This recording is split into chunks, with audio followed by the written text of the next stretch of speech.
Technical significance है वो है फंक्शनल रोल, ठीक है, जिसको समझने के लिए आपको थोड़ा सा गेट साइकिल को रिकॉल करना पड़ेगा। गेट साइकिल में आपको पता है कि जो उसका सबसे पहला वाला स्टेप होता है वो होता है हील स्ट्राइक, ठीक है। इसको समझाने के लिए आप इस कैप को समझिए कि ये फुट है, ठीक है। अब हम लोग इसका ये वाली जो साइड है इसको मैं हील बोल देती हूँ, ठीक है, और ये वाली जो इसकी साइड है इसको हम लोग टोज बोल देते हैं, ठीक है। अब आपको पता है कि आपके पास गेट साइकिल में क्या होता है कि जैसे ही आपका फुट आकर स्ट्राइक करता है, जो पहला गेट साइकिल का स्टेप होता है उसको हम लोग हील स्ट्राइक बोलते हैं, ठीक है, जिसमें आपका पूरा का पूरा फुट नीचे नहीं लगता, ठीक है, बल्कि क्या होता है कि आपकी हील आके लगती है, ठीक है। उसके बाद क्या होता है कि कुछ स्टेप्स के बाद जाकर फाइनली आपके टोज भी नीचे जाकर लगते हैं, ठीक है।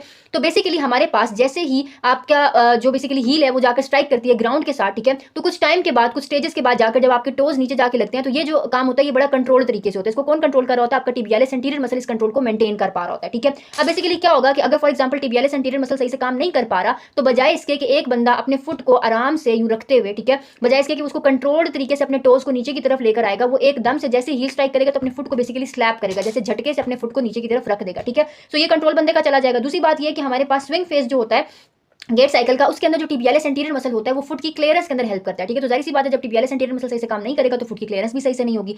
फाइनली हम लोग देखते हैं इस मसल की एक्सरसाइजिंग कैसे करनी है, ठीक है। जाहिर सी बात है अगर फॉर एग्जांपल आपके पास कोई भी पेशेंट आता है टिबियालिस एंटीरियर मसल के साथ जिसकी आपने स्ट्रेंथनिंग करनी है, ठीक है, ज्यादातर जो आपके पास एथलीट्स होते हैं या नॉर्मल भी आपके पास पॉपुलेशन को देख लिया जाए, ठीक है, तो उनके अंदर लिम्ब की इंजरीज को, लोअर लिम्ब की इंजरीज को प्रिवेंट करने के लिए ज्यादा बेटर होता है कि आप टिबियालिस एंटीरियर मसल की स्ट्रेंथनिंग करें, ठीक है, क्योंकि जाहिर सी बात है आपका फुट बहुत हद तक जो आपका गेट साइकिल है, ठीक है, वो इसके ऊपर डिपेंड करे, ठीक है। तो एक्सरसाइज आपने कैसे करनी है कि लीन करना है अगेंस्ट द वॉल, ठीक है, और लिफ्ट करना है आपने टोज को। अब याद रहे कि टोज को लिफ्ट करना है, आपने हील को लिफ्ट नहीं करना, ठीक है, क्योंकि हम अपने डॉर्सी फ्लेक्सस की स्ट्रेंथनिंग करें, प्लांटर फ्लेक्सस की स्ट्रेंथनिंग नहीं करें, ठीक है। नेक्स्ट मैं आपको इसकी पाल्पेशन दिखाती हूं।